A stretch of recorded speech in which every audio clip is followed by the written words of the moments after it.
Hola, soy Lidy Betancourt y quiero darte la bienvenida a este podcast de Ganas y Canas.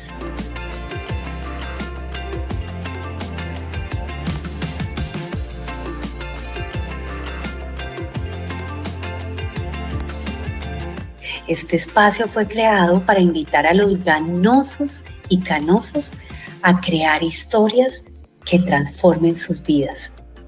Me desempeño actualmente como vicepresidente de talento humano de una empresa que amo, que llevo en el alma, porque su centro es precisamente el ser humano. Pertenezco a varias comunidades de liderazgo femenino y de talento humano a nivel nacional e internacional y he tenido la fortuna de ser catalogada como top influencer en nuestro país y en Iberoamérica. Ganas y Canas se generó alrededor de mi libro y los 8 superpoderes que mi papá me dejó como legado. Por eso te invito a que te quedes en este episodio para que conozcas con detalle la historia de este lindo proyecto.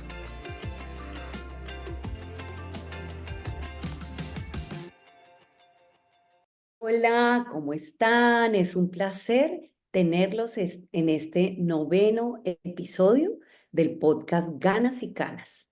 La última vez estuvimos en un episodio con Magdalena e Isabela, su hija, y hablamos precisamente de cómo ellas dos lograron conectar su propósito y sanar sus heridas y hoy tener un proyecto maravilloso juntos. Ahora quiero darles la bienvenida a este 9º episodio sin antes decirles que hace 2 semanas tuve el placer de lanzar el segundo libro de la comunidad de Ganas y Canas, donde la energía y la experiencia se juntan. Así que vamos a estar durante los próximos meses contándoles a través de la newsletter y a través de los mismos podcasts adelantos de la construcción de este libro, que es una invitación a que lo hagamos a varias manos. Entonces, si tú estás interesado, te invito a que te conectes en nuestra comunidad en www.ganasycanas.com.co. Y ahora sí, voy a darle la bienvenida a una persona que para mí es muy, muy importante en mi vida. Él tiene muchos estudios relacionados con la programación neurolingüística. Él es un psicólogo clínico y de familia y tiene magísters en psicología transpersonal. Adicional a todos los títulos, lo más importante, quiero decir, es que es mi tío. Él se llama Luis Aguirre, es hermano de mi mamá y siempre para mí ha sido un maestro que logra conectar el conflicto de las personas, de los seres humanos en las organizaciones y acompañarnos en ese proceso de comprender que realmente es una oportunidad para conversar distinto, para conocernos y conectarnos en unidad. Además, desde muy pequeña me ha enseñado la importancia de escuchar, aunque les confieso que a veces sigue siendo para mí todo un reto. Y es ejemplo además de lo que significa vivir el presente y estar en meditación permanente. Así que, sin más preámbulos, les presento a Luis Aguirre. Buenos días, es un placer para mí estar aquí, estar con mi mona hermosa y pues conversando con todos ustedes. Ay, qué rico, mi tío, de verdad tenerte en este espacio tan especial. Bueno, quiero empezar con esa pregunta fundamental y es, cuéntame cuáles han sido esos 3 momentos más importantes en tu vida. Muy bien. El primer momento con el cual yo me impacté mucho, no es que el momento me haya impactado, sino que yo me impacté con el momento, fue cuando yo tenía 5 o 6 años.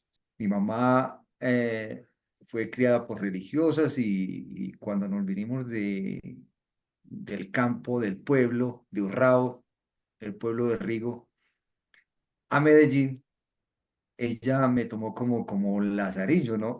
No como guía, sino como un acompañante. Pues mis hermanas, nosotros somos 9 y los 2 hombres somos los menores y yo soy el mayor de los hombres. Entonces, en ese momento yo tenía 5 o 6 años y mi mamá quería ir a misa todos los días. Entonces, yo madrugaba con ella muy juiciosa. Entonces era misa de 6. Entonces salíamos como a las 5:30, o sea, todavía oscuro. Entonces yo me levantaba muy juiciosito, muy obediente. Yo era lo que mi mamá dijera, yo era muy callado. Y yo recuerdo que yo salía en medio de esa oscuridad y llegaba a la iglesia a semejante, pues, semejante espacio oscuro, casi que las luces a medio tono y las velitas que se prenden allá. O sea, Sí. fue un impacto muy grande. Un mundo se abrió ahí y encima lo religioso, ese mundo más bien como de misterio, como de sufrimiento, un tipo crucificado allá y los curas hablaban de que uno estaba en pecado, del infierno, o sea, eso fue abrumador. Entonces yo, pues, como estaba con mi mamá, yo decía, aquí no va a pasar nada, pero ese mundo era muy agridulce, agridulce porque era desconocido e igual estaba con mi mamá, ¿sí? Entonces me metí en la búsqueda de sentido de eso y sufrió como consecuencia, pues, esa búsqueda espiritual donde más adelante se desenvolvió de una manera más agradable, donde se le pudo encontrar sentido a eso, pero ese primer impacto fue espeluznante. Entonces todo eso fue sumando y fue creando un mundo interior más que de tranquilidad, de mucho susto, de mucho temor.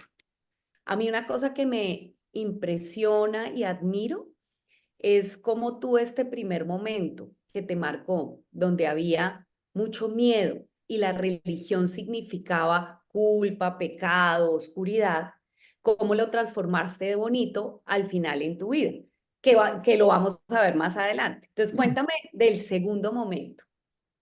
Bueno, el segundo momento se presentó en el nacimiento de mi hija.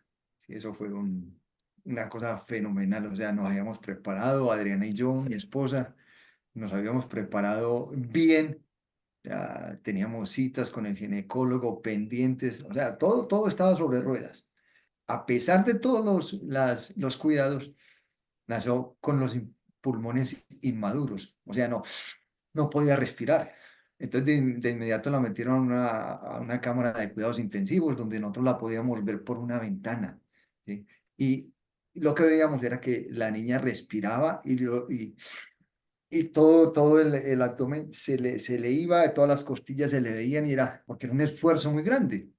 O sea, fue una lucha de ella. Ella estuvo como, como 4 o 5 días en esa lucha. Las enfermeras nos decían, no, es una niña, ella aguanta. Digo, ¿por qué? Porque es que es una niña, los hombres no aguantan tanto, las mujeres sí.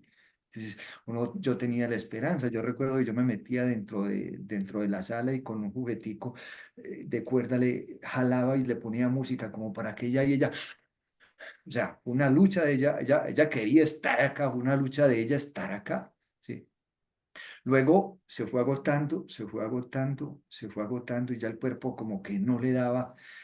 Entonces el pediatra, un investigador muy interesante, dijo, hay que entubarla. ¿Sí? Entonces la entubaron para aplicarle oxígeno para que ella ya no hiciera tanto esfuerzo porque ya se estaba agotando. Y no sabíamos qué hacer porque ella no daba más de lo que podía dar. El tipo se metió en una investigación y descubrió una manera y nos dijo, hay esta posibilidad y nosotros dijimos, claro, entonces hagámosla.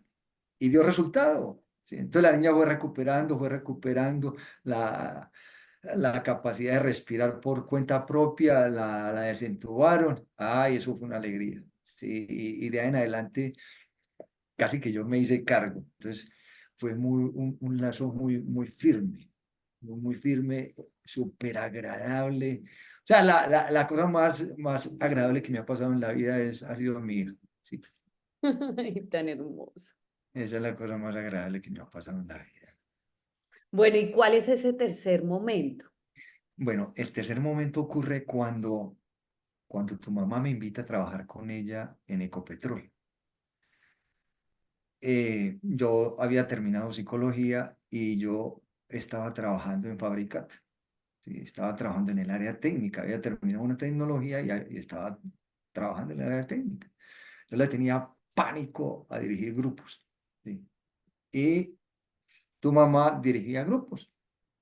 Entonces, era un buen trabajo y yo dije, pues esto cambia el contexto y fui allá. ¿Sí? Yo, un psicólogo tiene que manejar grupos, ¿sí? Y con pánico y todo, tiene que manejar grupos. Entonces yo me metí y me metí despacio. Entonces en los grupos yo me hacía en un rinconcito cuando empezaba a hablar, casi que no salía al centro y despacio, despacio me fui metiendo al centro y me fui dando cuenta que tenía una habilidad para hablar, para transmitir, ¿sí? Y eso me fue encantando, sobre todo porque empecé a recibir retroalimentación. Y hubo alguien que me dijo, no, yo quiero ser tan buena expositora como usted. Eso para mí fue, ah, para mí fue un asombro, ¿sí? Entonces, Claro, claro. ya cada vez yo cogía más confianza, pues en psicología hay que leer mucho, entonces yo leía mucho y me remitía a cuentos y yo recuerdo cuando yo estaba, cuando mis sobrinos, todos ustedes estaban muy pequeños, Uy, yo, yo contaba cuentos y todos se quedaban embelesados y yo quedaba embelesado viéndolos embelesados y yo decía, "Jue madre, yo tengo como gracia para esto, ¿sí?". Cuando estaba en los scouts, trabajando con niños, con los lobatos, yo igual contaba cuentos, ¿sí? Pero no descubrí la magia hasta que empecé a trabajar como trabajo ya con adultos. Yo dije, claro, este es mi fuerte, ¿sí? y Ese sabes fue- que sí, pues yo viví ese proceso porque además en esa época yo trabajaba en Ecopetrol, ¿no? Ajá. Y me daban las referencias máximas de Luis Aguirre. Y la verdad es que ese ha sido un talento, o sea, hoy en día que está tan de moda el storytelling, y entonces que usted para conectar, pues tú has tenido eso toda la vida. Entonces, cuando tú dices y te impactabas cómo embelezabas a los demás, escúchale, lo que pasa es que cuando tú cuentas algo, tienes una capacidad de conectar la atención y uno sentir que está viviendo eso que tú estás contando. Es impresionante, realmente es impresionante. Yo recuerdo que en Ecopetrol hicieron un concurso en esa época estaba Alberto Merlano y éramos un pool como de 10 programas, ¿sí? Y Sí. cada programa tenía un conferencista o una conferencista.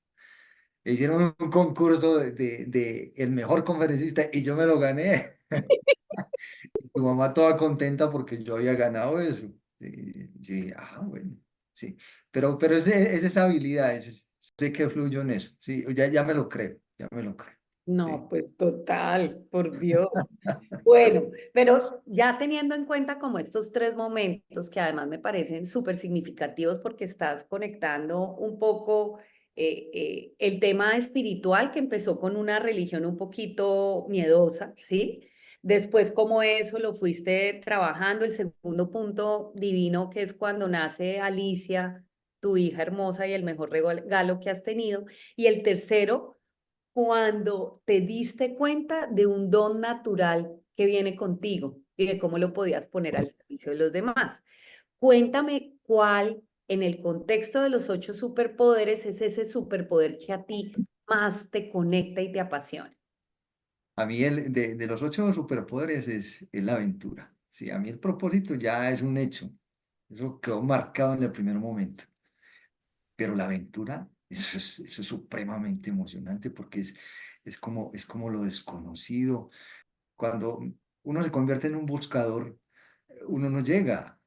Y yo creo que en esta vida uno nunca llega y quién sabe, según las teorías budistas, uno vuelve y entonces uno sigue buscando.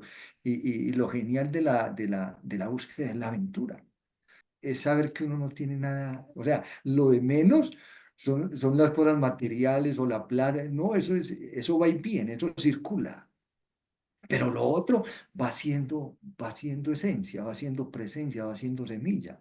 Y para mí eso es lo que uno se lleva. Por eso la aventura, ahí me dicen, hay que hacer tal cosa. Y yo digo, uy, qué interesante. Y por dónde de pronto arranco. Y digo, ¿qué hay que hacer? Entonces miro un poquitico hacia atrás, evalúo ciertas cosas y ¡prum! Y arranco. ¿Sí? Pero mira que yo creo que eso es uno de los valores más importantes que yo he visto en ti, porque tú puedes decir, confieso que he vivido. pues he arrancado para varias cosas, sí. Porque, claro, y pues finalmente me encanta porque tú eres un ejemplo de aventura, que es soltar, atreverse, arriesgarse y vivir. Porque cuántas veces lo que hacemos es controlar tanto y querer que todo esté tan, digamos, seguro que dejas de vivir la vida. Y yo creo que ese también es uno de los elementos que tú me has enseñado muy, muy poderosos. Bueno, pero y en esa aventura, yo sí quisiera preguntarte algo que para mí se conecta mucho con ese soltar, con ese arriesgarse. Y es la manera como tú concibes lo que significan los conflictos y las creencias. Bueno, uno estudiando psicología, pues estudiar psicología es estudiar el comportamiento de la persona. Y trabajando ya como facilitador, hay un esquema que es muy interesante, que es la manera como uno está dentro y cómo se conecta afuera. Porque hay un medio ambiente y uno se construye en ese medio ambiente. Uno es una construcción social, o sea, uno es consecuencia en gran medida del contexto social donde uno está inmerso. Si uno está en un inmerso violento, hay una probabilidad, no es una certeza, pero hay una probabilidad de que uno recoja esa violencia. Si uno está en un medio alegre, hay una probabilidad de que uno recoja ese medio alegre. O sea, uno está conectado con la vida y la vida lo impacta a uno, pero el que toma la decisión de qué tanto lo impacta es uno. ¿Sí? Por eso, en la medida que uno va creciendo, uno va tomando, haciendo un espacio entre la vida y lo que yo puedo decidir acerca de la vida, a pesar de que uno esté inmerso en ella.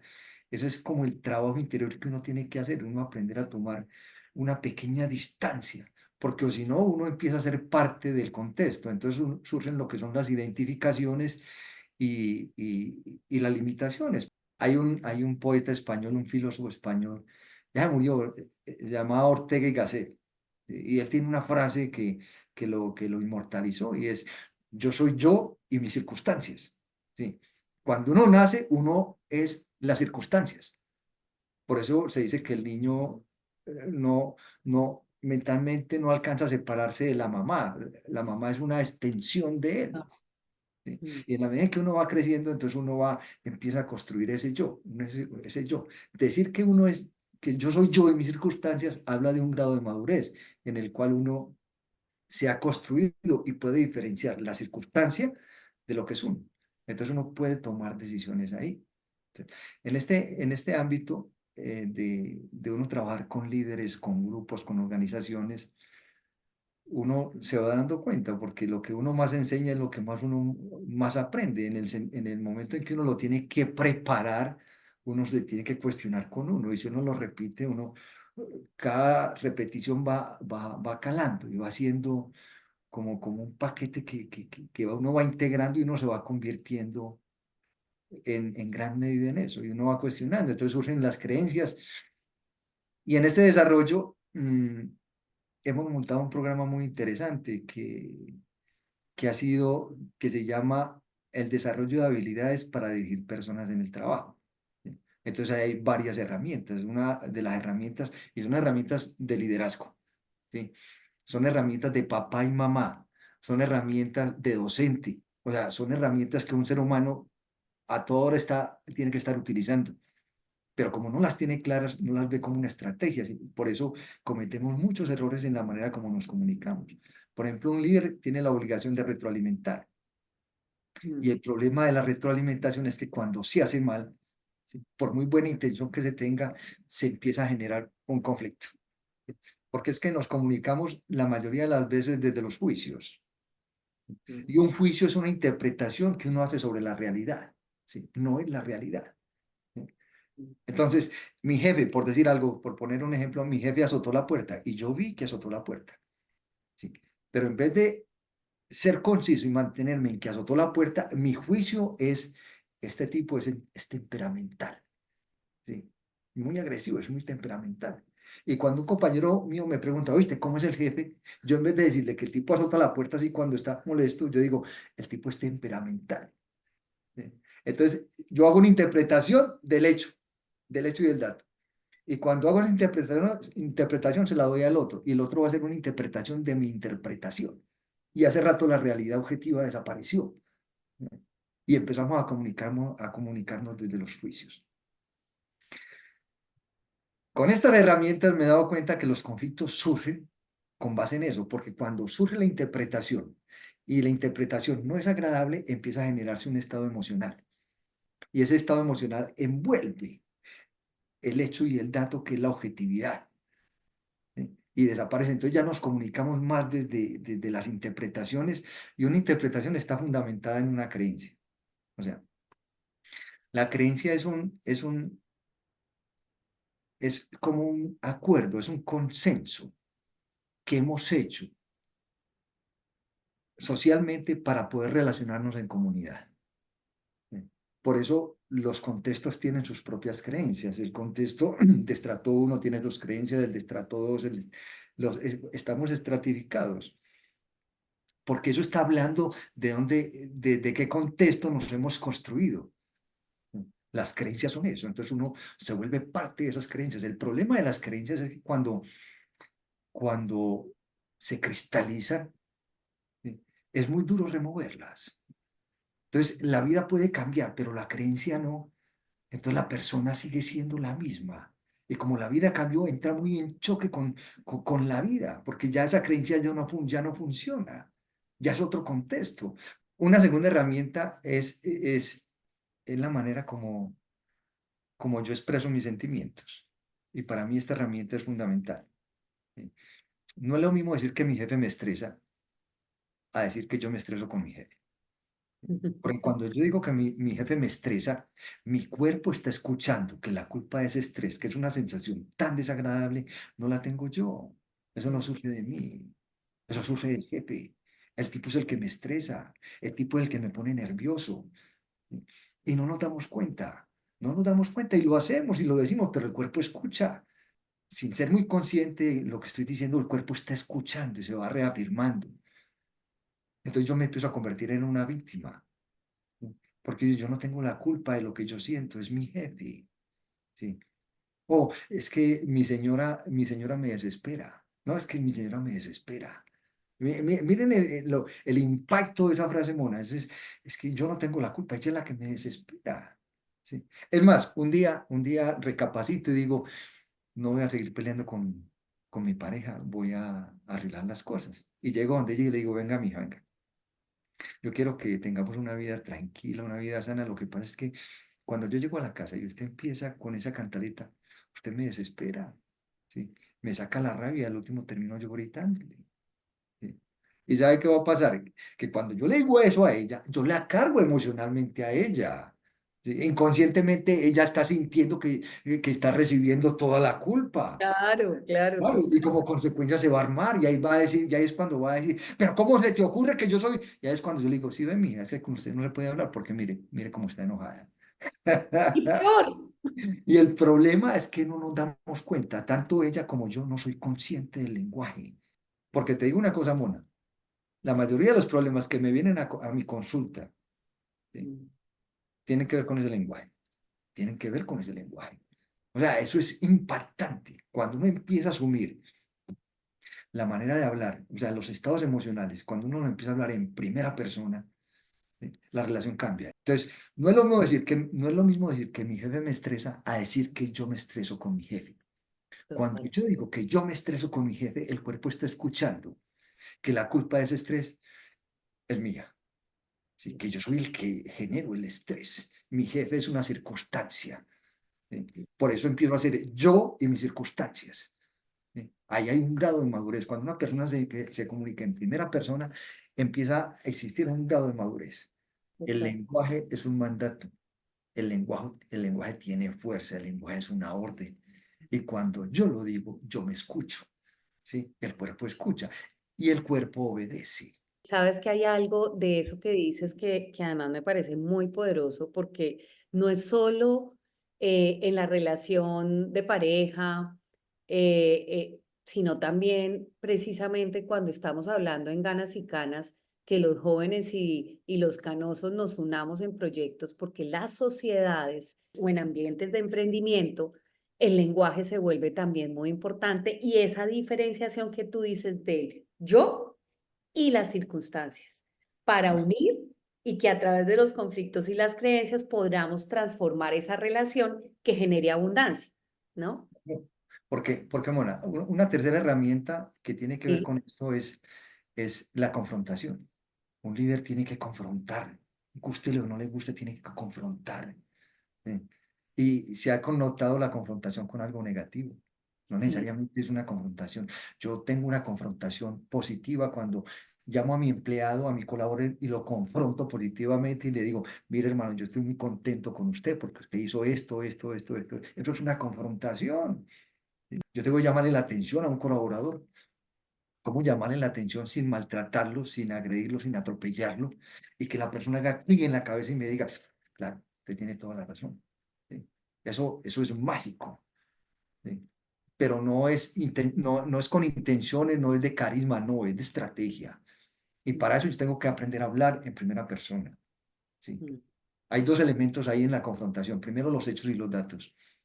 Si yo ujú, no tengo hechos y datos, cuando voy a confrontar, más vale que no me meta. Porque lo único que hago es enredar, generar chismes, generar juicios. Y si no tengo hechos y datos, yo no puedo llamarle la atención a una persona si no tengo hechos concretos, sólidos, que hagan referencia a lo que está pasando con relación a esa persona. Y el segundo elemento es hablar en primera persona. Porque cuando yo voy a confrontar, la primera pregunta que uno se tiene que hacer es, ¿de quién es el problema? ¿A quién le está doliendo la situación? A mí. Entonces, ¿de quién es el problema? Yo como jefe. Entonces, ¿qué tengo que hacer? Lo tengo que parar. Y como cuando no estamos acostumbrados a expresar los sentimientos, porque culturalmente se dice que cuando uno expresa los sentimientos, está expresando debilidades. Y tienen toda la razón. ¿Y saben por qué? Porque lo que acabamos de hablar, Mona, cuando yo lo hablo en tercera persona, es que usted me desespera, es que usted me saca la rabia, es que usted me estresa. Le estoy diciendo que él tiene el control sobre mí, que él tiene el poder sobre mí. Como consecuencia, yo estoy expresando debilidades. Pero cuando yo le digo que yo me estreso con usted, ¿sí? Que yo estoy muy angustiado por lo que usted hace, que yo estoy desesperado o que yo estoy muy alegre, ¿sí? Le estoy diciendo que eso es mío y que usted no tiene ningún control sobre mí. ¿Sí? Mira la magia del lenguaje. ¿Sí? ujú. O sea, son cosas muy sutiles que están ahí, pero que si uno no lo sabe manejar, inconscientemente eso va generando parte del conflicto. Y al último peleamos y no sabemos por qué estamos peleando. Y por más buenas intenciones que tengamos, por muy claro que yo tenga el concepto, si no tengo esa parte que es muy concreta, no la tengo clara, se va a seguir generando el conflicto. La última herramienta es el arte de saber escuchar. ¿Sí? Es mágica. ¿Sí? Porque cuando yo confronto y me quedo callado, el tipo va a hablar. ¿Sí? Y yo tengo que tener una estrategia para ayudar a que el hombre saque todo eso. Pero desafortunadamente el tipo empieza a hablar y uno empieza a ser muy reactivo y uno se defiende. Y entonces, no, señor, porque usted... Entonces no hay esa posibilidad. Entonces la persona pudo hablar hasta cierta parte y se va dolida. Y ya hay un resentimiento ahí, que a nivel de relaciones empieza... o sea, todos guardamos cositas. No, el tipo me regañó la vez pasada y uno va guardando cosas. Cuando uno escucha, facilita, sobre todo que los procesos emocionales suavicen, suavicen. Hay dos contextos en las relaciones. Hay un contexto racional que tiene que ver con los hechos y los datos, y hay un contexto emocional que tiene que ver con los estados de ánimo. ¿Sí? Entonces, el ser es ese estado emocional. ¿Sí? Los hechos y los datos son el hacer. ¿Sí? Entonces, yo primero, el hacer surge del ser. Si el ser está bien, el hacer va a estar muy bien. Pero si el ser está mal, el hacer no va a estar muy bien. Entonces yo me tengo que preocupar por el ser. Hay que preocuparse por las personas. Las personas, usted se preocupa por la persona y como consecuencia la persona empieza a generar un buen trabajo. Y me parece esa herramienta y esa reflexión que haces tan poderosa porque también en la vivencia, eh, que muchas veces nos pasa en las organizaciones y que tú lo estás poniendo de manera categórica, es precisamente esas personas que siempre han hecho muy bien su trabajo como contribuidores individuales en el hacer y que por ese potencial las ascendemos y se vuelven líderes, pero quedan apegados a la importancia del hacer y no hacen ese clic que tú estás diciendo, ¿no? Y es la importancia que tiene que cuando tú eres líder, ya la preocupación no es el hacer, es el ser de cada una de esas personas para que ellos hagan. Me parece poderosísimo. Y en ese orden de ideas, quisiera que nos contaras un poquito, porque tú tienes un libro, La conciencia que somos, que precisamente pues tiene un propósito alrededor de eso y me encantaría que nos resumieras de qué se trata y para qué está. Muy bien, Mona. Esa fue una parte bien interesante Una que... aventura, una Una aventura. aventura, estamos conectados porque iba a decir la palabra. Fue una aventura. Me metí, me metí como un año o más de un año escribiendo ese texto, pero fue muy interesante porque casi que los objetivos que me propuse con ese texto era preguntarme el sentido de vida y la razón por la cual nosotros nos comportamos. ¿Sí? Y lo puse como una lectura acerca del arte de saber escuchar. Entonces ahí doy, a través de una pequeña historia, doy toda la metodología del arte de saber escuchar. Doy tips. ¿Sí? Y luego me meto en la parte de la conciencia del lenguaje y lo convierto en una herramienta, en herramientas. Lo hemos convertido con mi equipo de trabajo, lo hemos convertido en herramientas que le facilitan al líder y a cualquier persona, al padre de familia, al docente, la relación. ¿Sí? Cuando tengo que retroalimentar, ¿yo qué tengo que hacer? Cuando tengo que confrontar, ¿yo qué tengo que hacer? Cuando tengo que escuchar específicamente, ¿yo qué tengo que hacer? Son herramientas tangibles que en el día a día utilizamos, pero no nos damos cuenta que las utilizamos. Y cuando las utilizamos, no las estructuramos de cierta manera que generen los resultados que queremos que generen.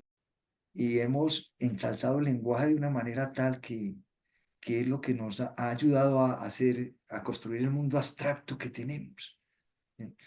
El problema es que, y como es así de potente, es así de riesgoso. Una creencia, definiéndola desde el lenguaje y la defino ahí en el texto, el ser humano es un sentir en expresión. Somos estados emocionales. Una creencia es un trozo de diálogo interno, o sea, es un trocito de lenguaje almacenado en una de esas sensaciones que nosotros somos. ¿Sí?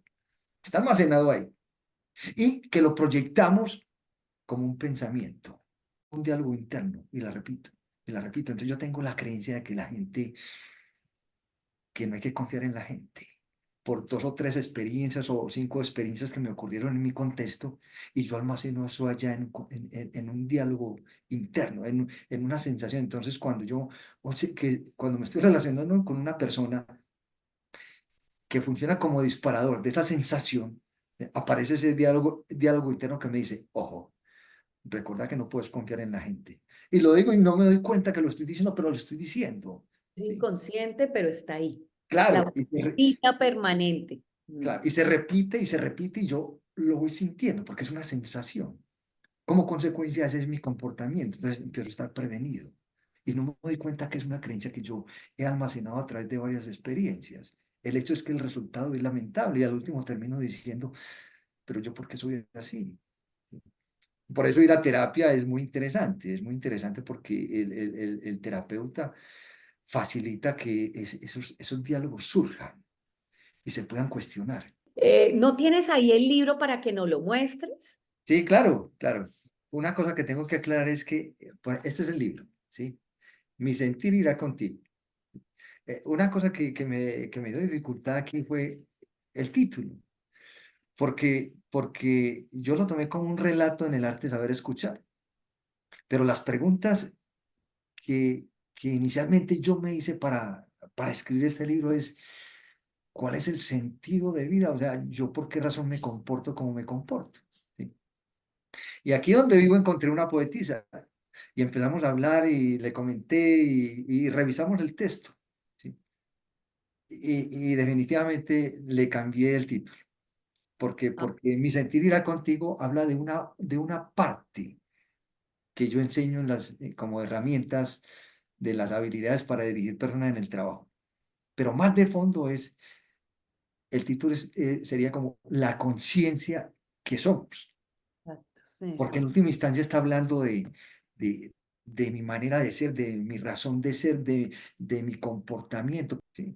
Entonces, le cambié el título y por eso lo estoy reimprimiendo nuevamente porque es muy interesante eh, coger todo el texto y con la conciencia que somos yo recojo todo el texto, ¿sí? ¿No? Pero Y ese es sabes que yo que me lo leí, que además creo que ahí pones y reúnes todos tus talentos, porque lo que haces es una historia, o sea, esto no es teoría, es una realidad de personajes donde está Pablo, bueno, donde tienes varios personajes, y las conversaciones y lo que les pasa alrededor de la escucha, de todos los elementos. Bueno, y lo vamos a tener pronto en la Lerner. Toca que lo imprima rapidito, porque la sí. verdad sí creo, es muy impactante, o sea, nos pones a reflexionar mucho sobre la manera como interpretamos lo que nos pasa y sobre la escucha, que es uno de los grandes retos que yo he tenido en la vida, es eso que tú decías. O sea, para mí yo puedo retroalimentar, yo puedo, pero hay momentos en que se me dispara el automático y quiero hablar. Y pierdo esa oportunidad maravillosa que significa conectarme con el otro, callar y escuchar. Bueno, lo primero que yo hice fue desplegar mi gusto, ¿sí? Desplegar mi habilidad, ¿sí? Mi habilidad es contar historias, era contar historias a los niños, pero el solo hecho de uno sentarse, ¿sí? Exactamente. Hacerse el esfuerzo de que me tengo que sentar. Había días, como te decía, que escribía un renglón y todo el día pasaba en función de eso, no hacía otra cosa distinta. Iba a desayunar y pensaba, ¿tá? Y me sentaba y esa página en blanco con el renglón. Y por la noche ya lo estaba borrando porque por la noche ya no me gustaba. Y al otro día arranqué otra vez en cero. ¿Sí? Fue un trauma, fue una aventura para mí. Cuando ya uno ve el resultado, uno dice, excelente, Sí, excelente. Sí, sí. Y la sí, gratificación es impresionante, ¿no? Buenísimo, y creo que esta es una invitación muy interesante para todos los que están pensando en escribir un libro, que es activar además el superpoder de la aventura. No ponerle tanto, o sea, es fluir. Y como tú dices, hay cosas que incluso llegan y uno ni siquiera se había imaginado que iban a estar ahí, ajá, ¿no? Y que además no es un punto final, se sigue escribiendo. sí, ¿No? sí, Y sí, puede sí, uno claro. cambiar el título y por eso uno hace varias ediciones. De eso se trata. Y hay algo que yo he admirado muchísimo de ti, de entre muchas cosas, y es el tema de la meditación y esa práctica que tú tienes diaria y cómo la pones al servicio precisamente de este proceso. ¿Cómo funciona? ¿Por qué es tan importante y cómo la has puesto y la has conectado con el proceso de acompañar el liderar nuestra vida? Muy bien, porque para mí es como el clímax de la cosa. En mi proceso de búsqueda, y me considero un buscador, el lenguaje se convierte inicialmente en una herramienta que nos ayuda a, a proyectarnos como personas, como seres humanos. Ocurre lo abstracto, yo no tengo que estar en una parte para poder visualizar, porque miramos una cosa muy importante que descubrí escribiendo el libro, es que pensar es hablar. Cuando yo pienso, estoy hablando. O sea, yo no puedo pensar sin hablar. Alguien me decía, es que también se puede pensar en imágenes. Yo le decía, no, uno contempla la imagen. Cuando uno empieza a juzgar la imagen, a decir yo la conozco, a decir me parece bonita, a decir no me gusta, a decir me encanta, ya está hablando. Y eso es pensar. Entonces hay una diferencia muy grande entre contemplar y pensar. Entonces el lenguaje nos facilitó esa proyección, pero también, y aquí viene la cosa grave, sí, nos hizo esclavos.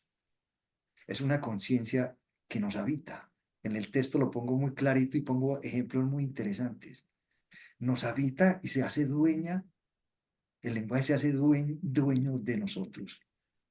Entonces, dentro de este proceso de búsqueda espiritual, surgió lo que es la meditación. Me encontré con caminos que utilizan la meditación.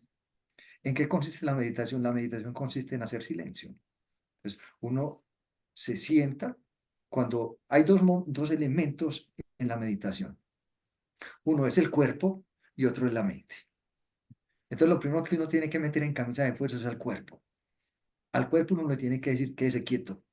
¿Sí? Y cuando uno le dice al cuerpo quédese quieto, uno le está diciendo quédese en silencio. Y cuando uno se queda quieto, uno empieza a observarse. Entonces uno empieza a tener control sobre el cuerpo, ¿sí? Que es lo más inmediato.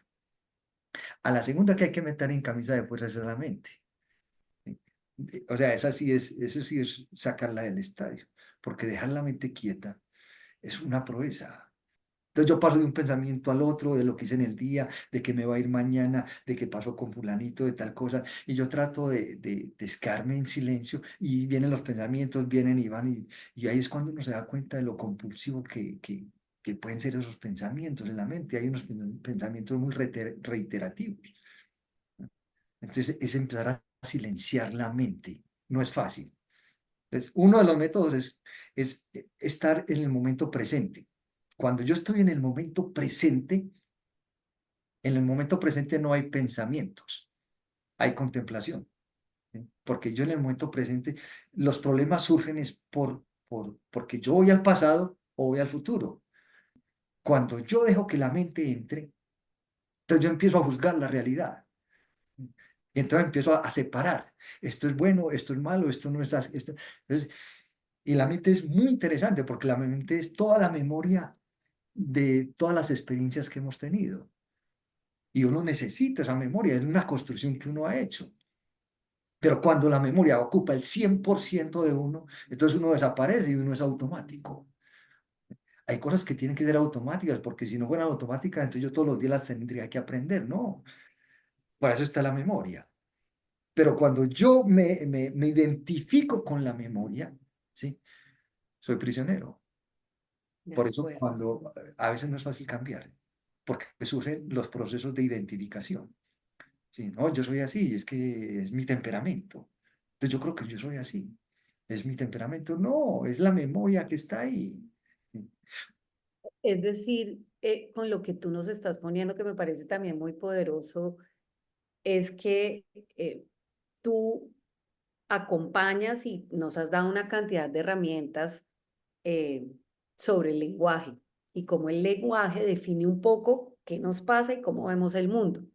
Y la meditación es el espacio que nos permite que el lenguaje de la memoria, como dices tú, o el lenguaje de lo que esperamos de futuro desaparezca y simplemente estemos en silencio con nosotros. Y ahí aparece también ese descubrir una esencia que tenemos que no ocupa la memoria y que nos vale, permite resignificar en dónde estamos y quiénes somos.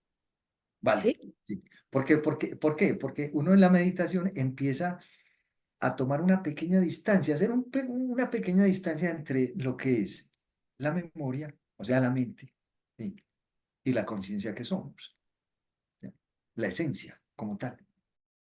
A pesar de tener la intención de estar en el aquí y en el ahora, separar la conciencia que somos de lo que es la conciencia que nos habita, o sea, la mente, o sea, el lenguaje. ¿Sí? No es fácil porque ha sido una construcción social de toda la vida. Ahora, cuando uno se sienta a meditar es hacer el esfuerzo y hacer el esfuerzo y hacer el esfuerzo de que eso está allá y yo estoy acá. Uno cambia cuando tiene una nueva comprensión. Y una nueva comprensión es un nuevo diálogo interno distinto al que tenía antes. Pero mira que estás poniendo otra cosa que me parece todavía más interesante y muy poderosa, y es que la meditación, como lo que te lleva es a esa conciencia que somos, te habilita el camino para comprender. Y cuando tú comprendes, te sanas. Cuando tú comprendes, es como si cambiaras el velo con el que estás viendo las cosas. Es decir, que Sí, en la medida en que meditamos, le estamos dando la oportunidad a nuestro cuerpo y mente para que se relajen, se conecten con esa conciencia que somos y comprendamos de manera distinta. es la aventura. O sea, ahorita tengo un programa que se llama Liderarte, Ujú. Liderarte, y es facilitarle al líder, porque es que sacar al líder a una capacitación larga no es fácil, pero, pero es necesario, porque el ser humano tiene dos elementos, uno es el ser y otro es el hacer. ¿Sí? Al líder se le ha capacitado mucho en el hacer, ¿sí? Estrategias, métodos, habilidades, pero muy poco en el ser. En el ser se le han dado sensibilizaciones y que son buenas y que tocan, pero no permanecen. ¿Sí? La meditación es un hábito que tiene que permanecer porque es un hábito de autoobservación. Pero ¿Y de qué se trata ese programa de liderarte? es un programa muy interesante que hemos implementado precisamente por la necesidad que tiene el líder de hacer énfasis en el ser. Pero Ujú.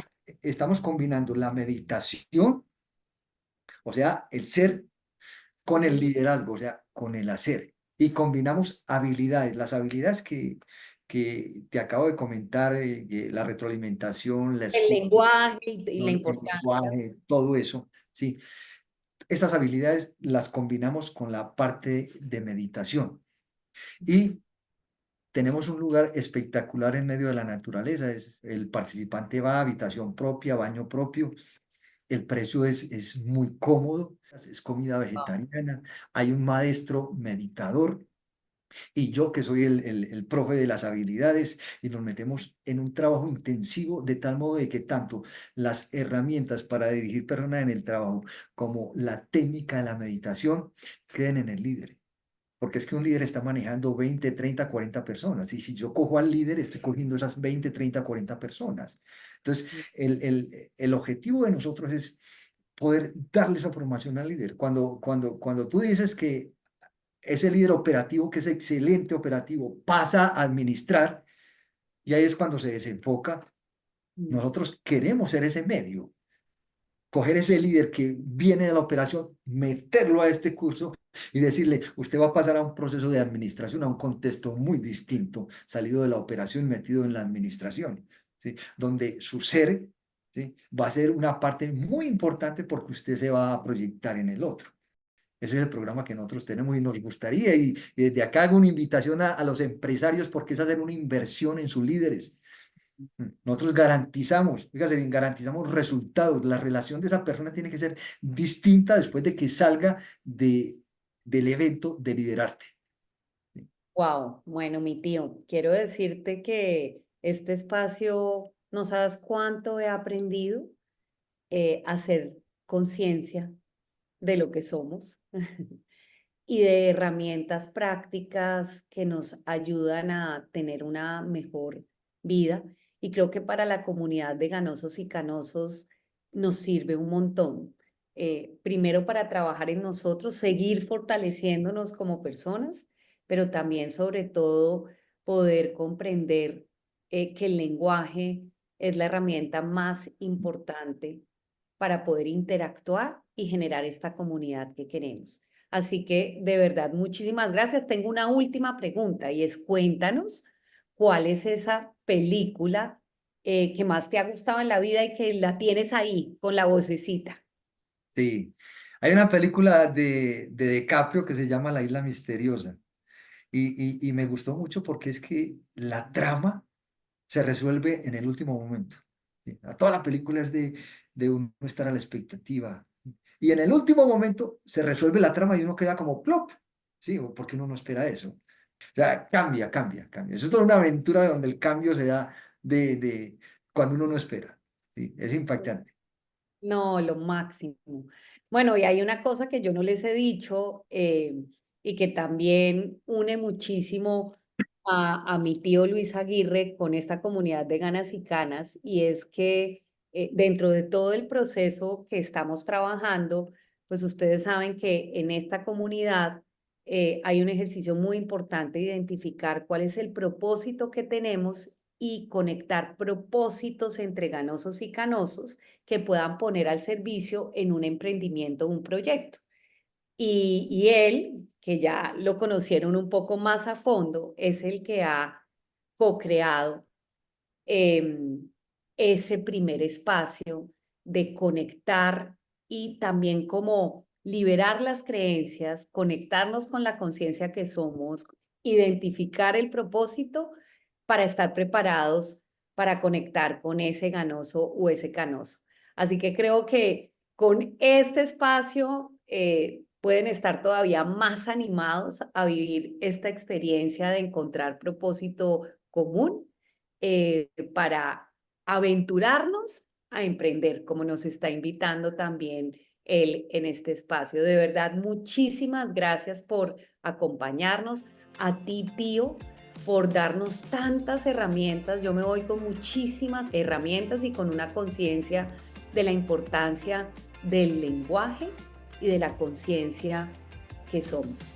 Así que muchas gracias, los espero en el próximo episodio y disfrútense el estar con nosotros.